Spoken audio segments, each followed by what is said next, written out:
वान्नपि तत्रैव बलदेव नचन्यतः अपश्यन्निव सन् गोपान् इंद्रयोगकृतोद्यमान।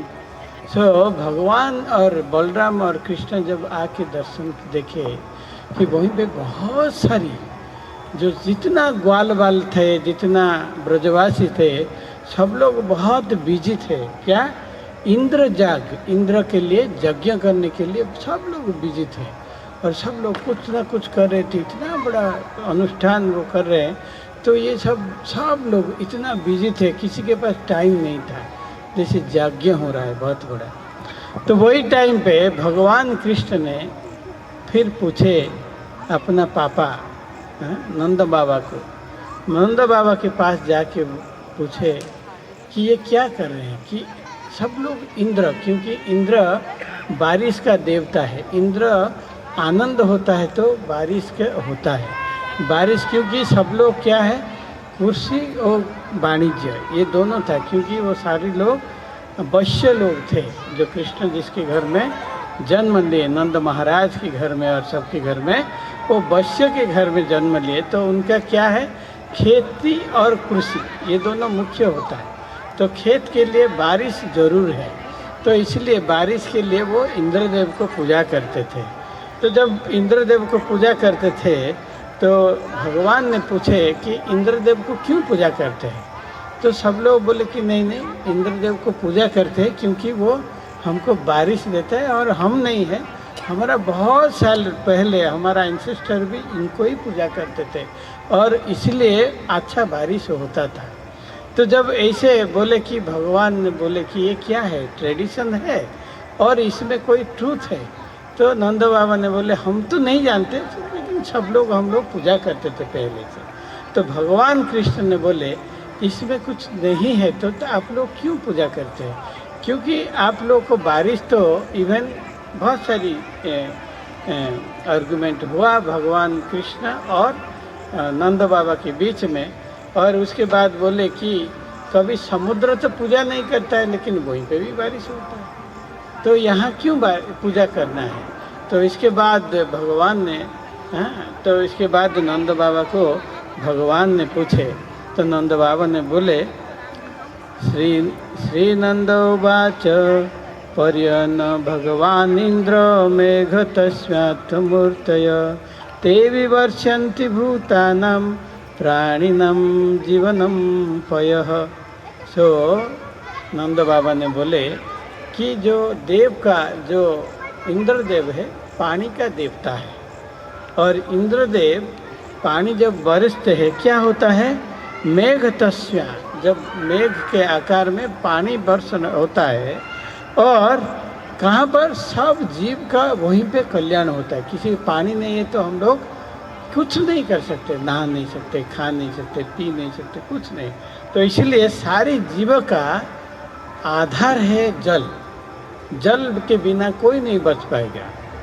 तो एक आदमी, हम याद है, एक गाड़ी में जा रहे थे, वहीं पे एक्सीडेंट हो गया एक आदमी का, और वो पानी पानी चिल्ला रहा था और वहीं पे कहीं पे पानी नहीं था। जब तो पानी लेके आए वो आदमी वहीं पे खत्म। तो पानी बहुत इम्पोर्टेंट होता है। तो इसीलिए नंद बाबा ने बोले कि पानी ये जल के देता है। तो इसलिए जो नंद बाबा ने जब बताए तो कृष्ण ने बोले कि नहीं नहीं, ये सब चीज़ तो है, लेकिन हम लोग का सब कुछ, क्योंकि गाय के लिए सब कुछ मिलता है गोवर्धन हिल से। तो ब्रजमंडल में जो जाते हैं आप लोग देखेंगे 3 भगवान शिव, ब्रह्मा और ब्रह्मा विष्णु महेश्वर 3 पहाड़ है। आप जब नंदगांव में जाएंगे, वो नंदगांव का जो पहाड़ का नाम रुद्र हिल, ओके, जो भगवान शिव पर्वत के रूप में है और ऊपर में नंद बाबा का घर है। और आप जब बरसाना जाएंगे वो ब्रह्मा हिल है, वो ब्रह्मा जी वहाँ रहते हैं, ब्रह्म पर्वत उसको बोलते हैं। और ब्रह्मा जी कब बहुत साल पहले खुद आए थे, क्योंकि वहीं पे राधा रानी वहीं पे जन्म लेंगे, तो इसीलिए वहीं पे जाके एक पहाड़ के रूप में, और जो गोवर्धन है जो विष्णु खुद विष्णु का अवतार है गोवर्धन पहाड़। तो गोवर्धन जो था बहुत साल पहले, गोवर्धन पहाड़ हमारा देश में नहीं था। एक देश था आकट देश, तो वही देश में एक पहाड़ था और उनका बेटा का नाम था गोवर्धन।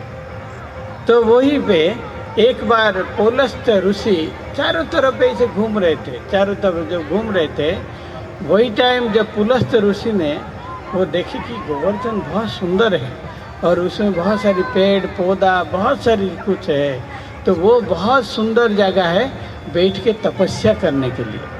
तो पुलस्त ऋषि ने उनका पापा को पूछे कि मुझे ये गोवर्धन, आपका जो बेटा गोवर्धन, मैं उनको लेके जाऊंगा।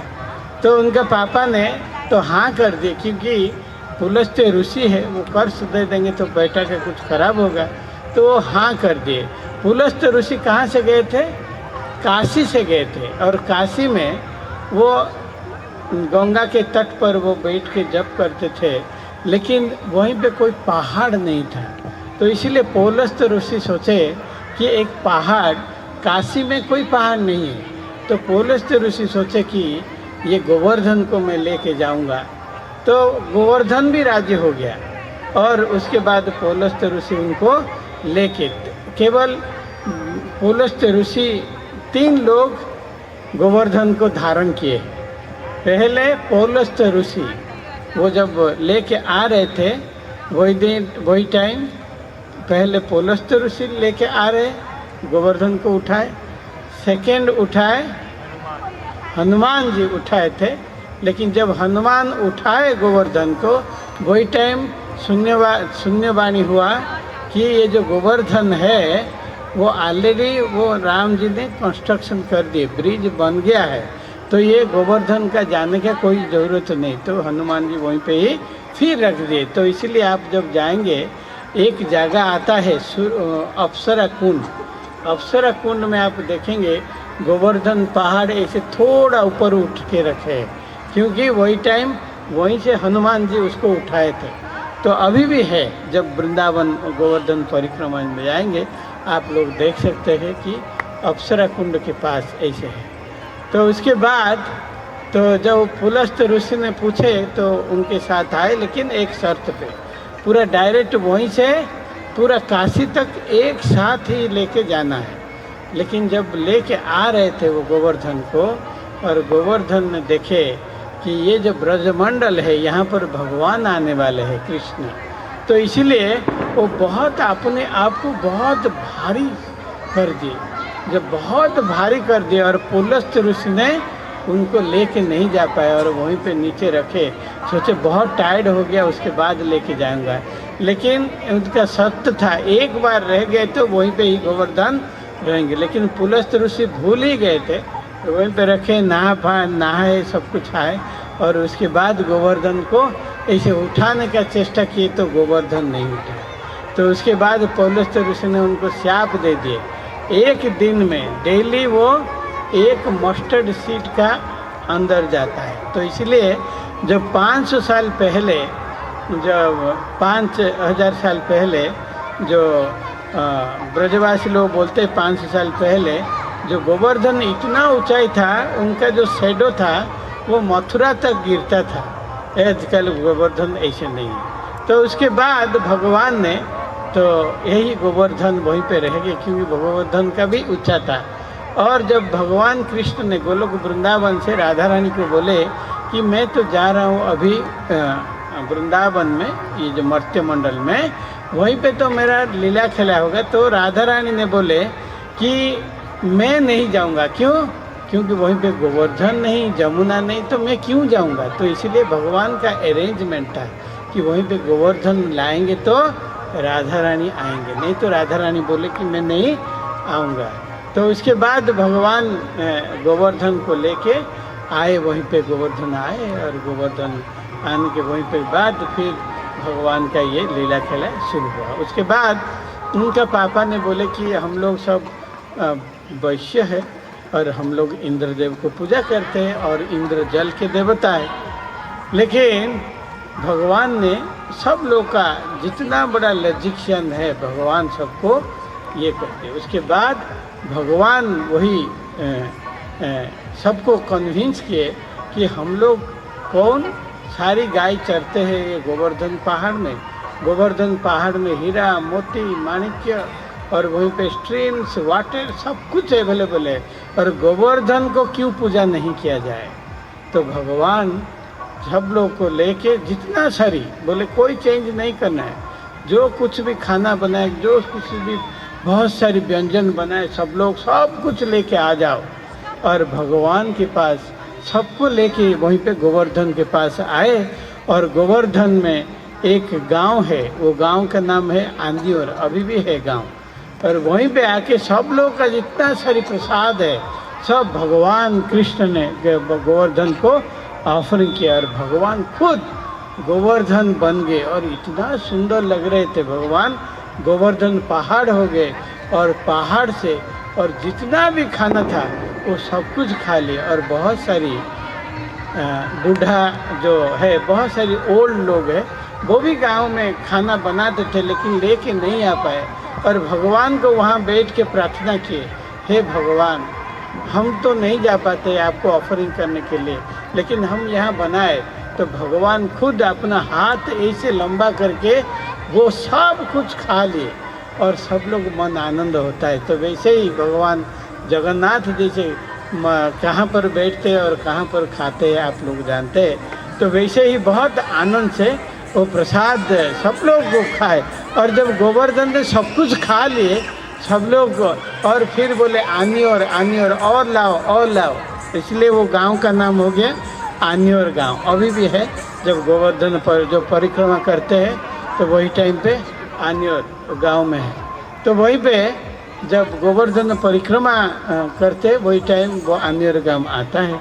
उसके बाद सब लोग बोले कि सब कुछ खा लिए, तो भगवान फिर दे दी सब लोग को। तो इसलिए सब लोग को अन्नकूट फेस्टिवल होता है गोवर्धन में, अन्नकूट फेस्टिवल। अन्न मीन्स चावल होता है, और कूट मीन्स पहाड़, जो भी खाना बनता है आज पहाड़ है। तो जैसे हम लोग का जो इस्कॉन में एटलीस्ट इतना बड़ा पहाड़ होता है, और एटलीस्ट 10,000 लोग का आज इतना बड़ा पहाड़, और को जो कुछ भी जितना भी ले सकते हैं। ऐसा नहीं कि वो कोई थोड़ा ही खाएगा, नहीं, सब लोग कोई बैग लेके आता है भर के लेता है, कोई बड़ा बड़ा ये लेके आता है, सब लोग लेके चलते हैं, और वो अन्नकूट फेस्टिवल होता है।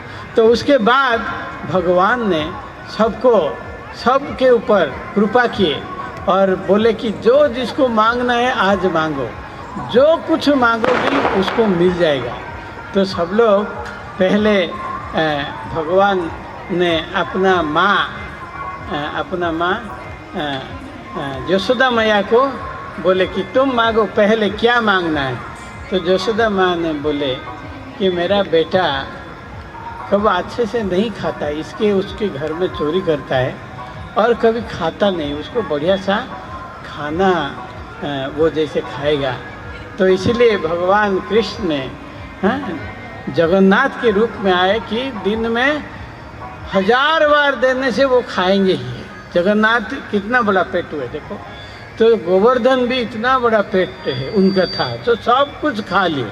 तो इसलिए माँ यशोदा बहुत खुश हो गए कि मेरा बेटा बहुत कुछ खा लिया। तो उसके बाद दूसरा वर मांगे कि मेरा बेटा कभी पढ़ता नहीं और उसको वो कुछ अच्छा नहीं पढ़ता है और अच्छा नहीं करता है, कहाँ वो उसको ज्ञान उसको थोड़ा ज्ञान दे दीजिए।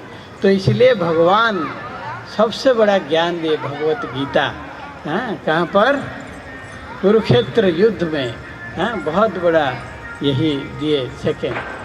और थर्ड ने माँ यशोदा ने मांगे कि मेरा बेटा का के लिए एक कान में बोलूँगा, क्योंकि ये बहुत प्राइवेट है। तो जाके यशोदा माँ ने वो गोवर्धन के कान में बोले, तो वो कान में जाके बोले कि मेरा बेटा के लिए एक सुंदर सा लड़की ढूंढ दीजिए जो कि शादी कराने के लिए। तो गोवर्धन ने तथास्तु किए और द्वारका में कितना 16,108 कोइन, किसी का भी ऐसे नहीं। तो भगवान का बहुत कुछ, जो भी मांगे यशोदा मैया उनको उतना दे दिए। उसके बाद सारी ब्रजवासी को लेके भगवान गोवर्धन का परिक्रमा किए। जब गोवर्धन का परिक्रमा करते थे, भगवान खुद पहले जाते थे, इसलिए भगवान कृष्ण और गोवर्धन में कोई डिफरेंस नहीं।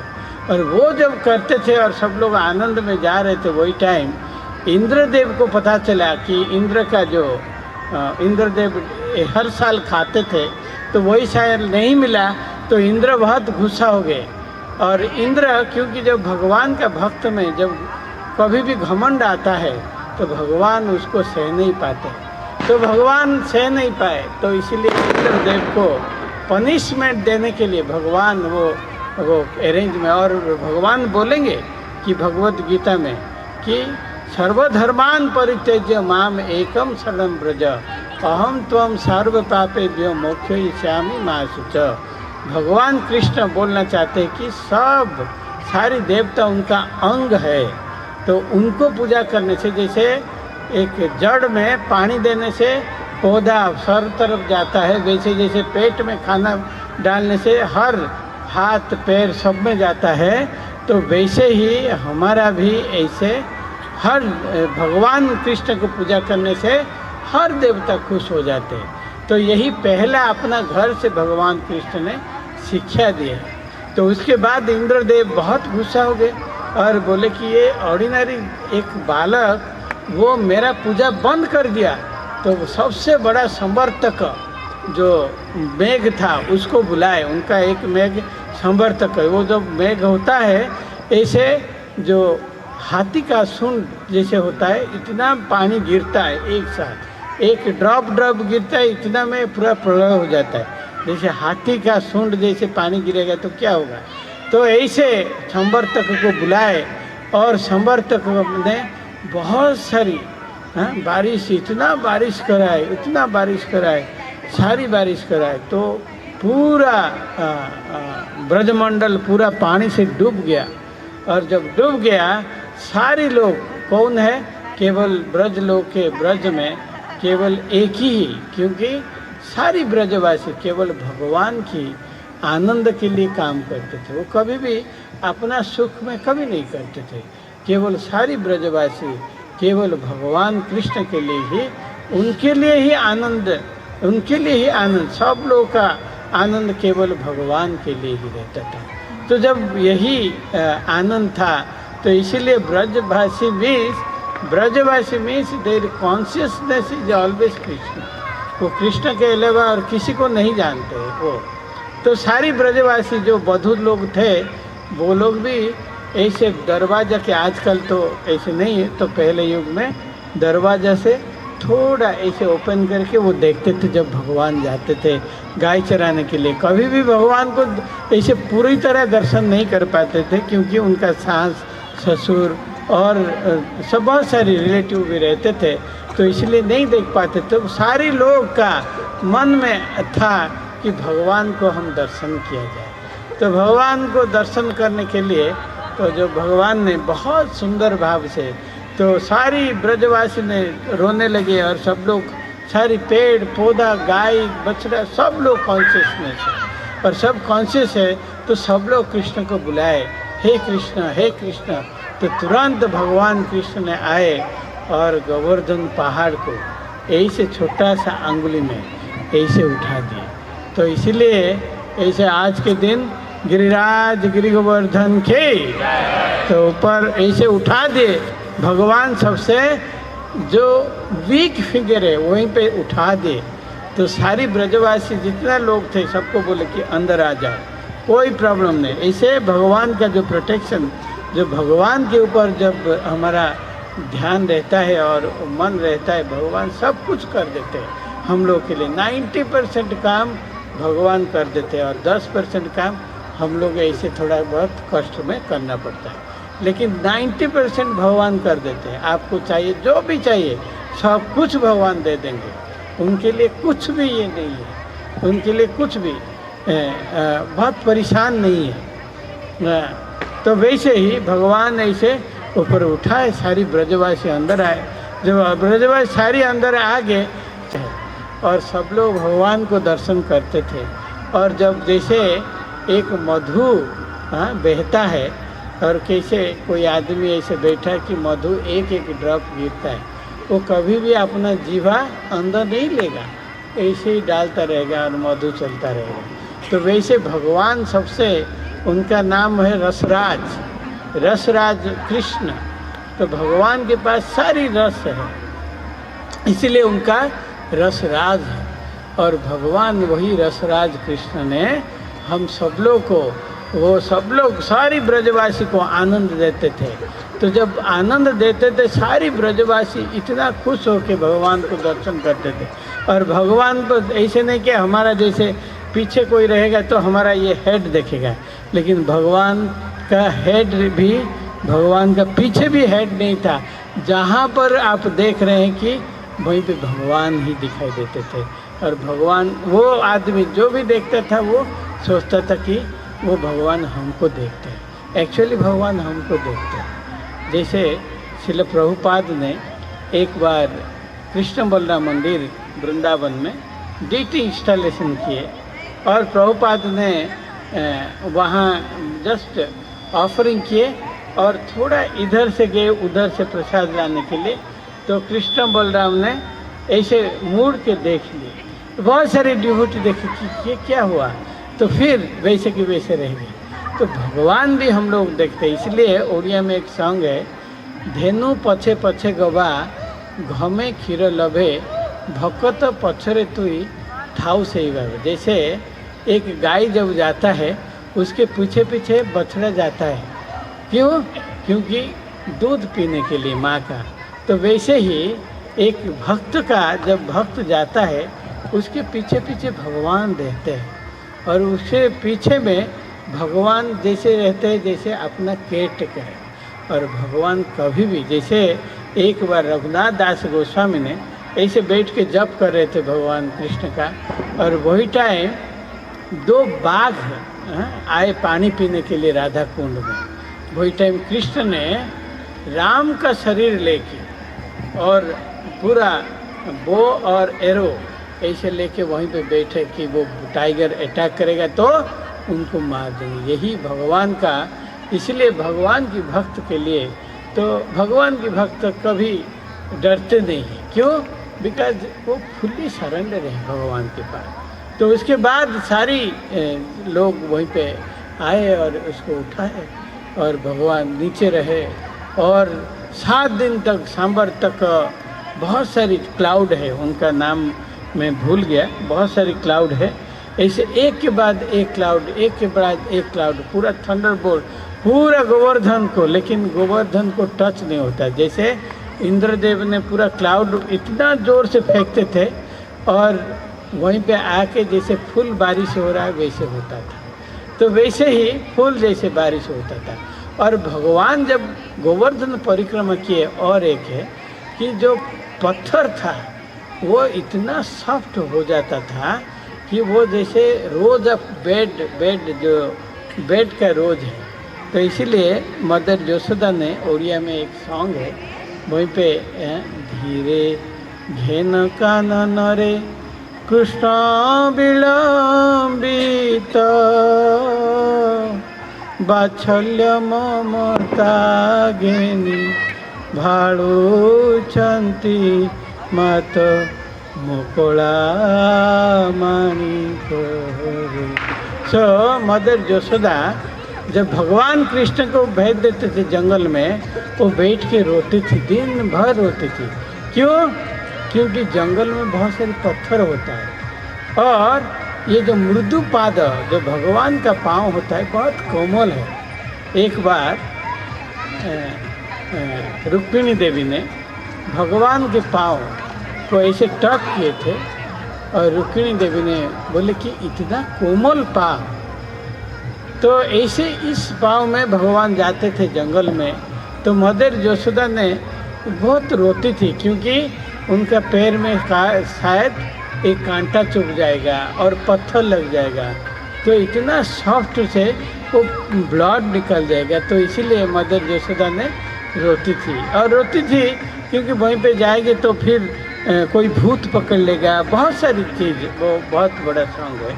तो ऐसे ही भगवान की माँ और भगवान के अंदर में इतना सुंदर है। तो इसीलिए बहुत सारी हमारा आचार्य लोग ऐसे सब बोलते हैं। तो इसलिए हम लोग का जितना भी ये जो सुंदर जो भगवान इसके बाद गोवर्धन धारण किए, और गोवर्धन धारण करने के बाद 7 दिन तक इतना बारिश हुआ, इतना बारिश हुआ, फिर चारों तरफ पानी से डूब गया। और लेकिन सारी ब्रजवासी और सारी गाय ग्वाला सब लोग अंदर में पूरा फीस्ट होता था, क्योंकि खाने का ज़रूरत नहीं,